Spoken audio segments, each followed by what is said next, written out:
Los virus no cuentan con una maquinaria de reproducción. Requieren entrar a una célula huésped y una vez dentro utilizan la maquinaria y ADN de esta para multiplicar su material genético y continuar su crecimiento. La gripe o influenza es una enfermedad viral con alta morbilidad. Su virulencia varía entre brotes debido a la facilidad de realizar cambios antigénicos.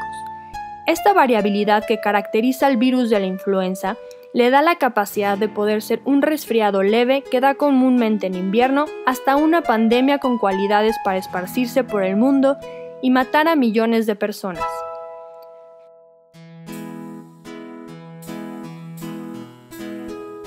En 1918 se juntaron las peores probabilidades dentro de esta variabilidad viral, así como las situaciones humanas. Empezó la primera oleada en la primavera, y después de esta se produjeron dos oleadas nuevas, una en el mismo año en otoño y una segunda en la primavera de 1919. Se esparció por todo el planeta, y aunque los registros están incompletos, mató a por lo menos 40 millones de personas, más que la misma guerra. Durante los años han ido surgiendo varias teorías sobre la aparición de esta influenza.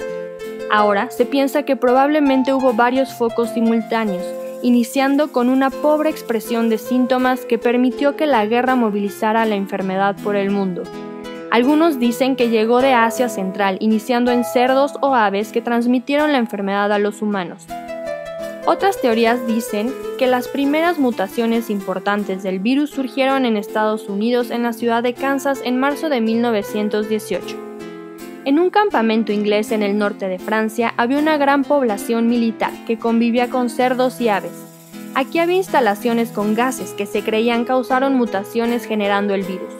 Los ingleses en el momento llegaron a culpar a los alemanes, atribuyendo la infección a los cuerpos que se quedaban en el fondo del mar, generando miasmas que intoxicaban la comida y la población. Muchos adjudicaban a los cometas y polvo estelar la causa de la transmisión, tratando de explicar la llegada de la pandemia a lugares tan aislados como los polos.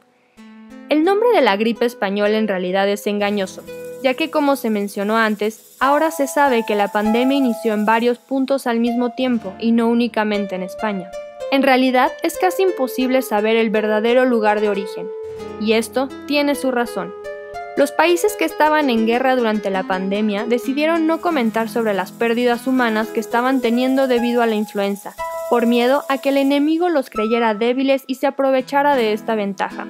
España, al estar fuera de la guerra, pudo divulgar las noticias sobre la alta mortalidad que estaba sufriendo el país debido a la enfermedad. Conocemos que la infección fue esparcida por los movimientos de la guerra. Esta atacó a ambos bandos al mismo tiempo, teniendo que cambiar y reajustar estrategias de guerra. Ninguno de los dos bandos pudo tomar ventaja debido a la afectación homogénea. Por fin, a finales de junio, parecía haber desaparecido. En el otoño, una nueva oleada llegó. Esta era altamente infecciosa y produjo una mayor mortalidad que la oleada anterior. Los casos de neumonía se veían aumentados, causando cianosis, que casi siempre era una sentencia de muerte.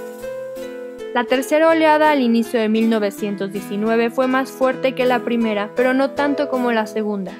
Parecía que la población había adquirido algo de inmunidad de estas dos previas.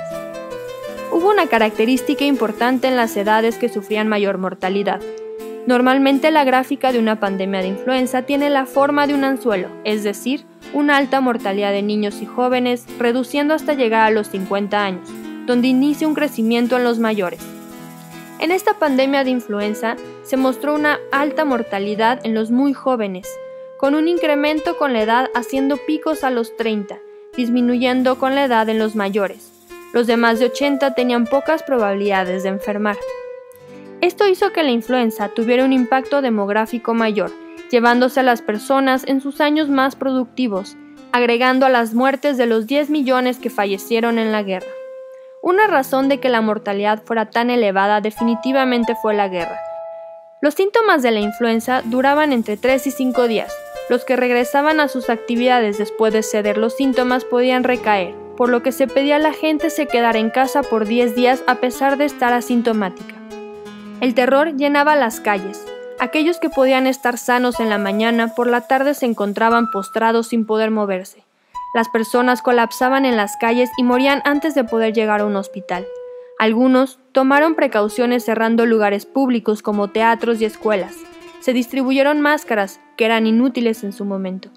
A pesar de las medidas, no todos podían respetarlas. Los trabajadores debían ir a laborar y los empresarios no estaban contentos de pagar semanas de trabajo sin tener gente en sus empresas.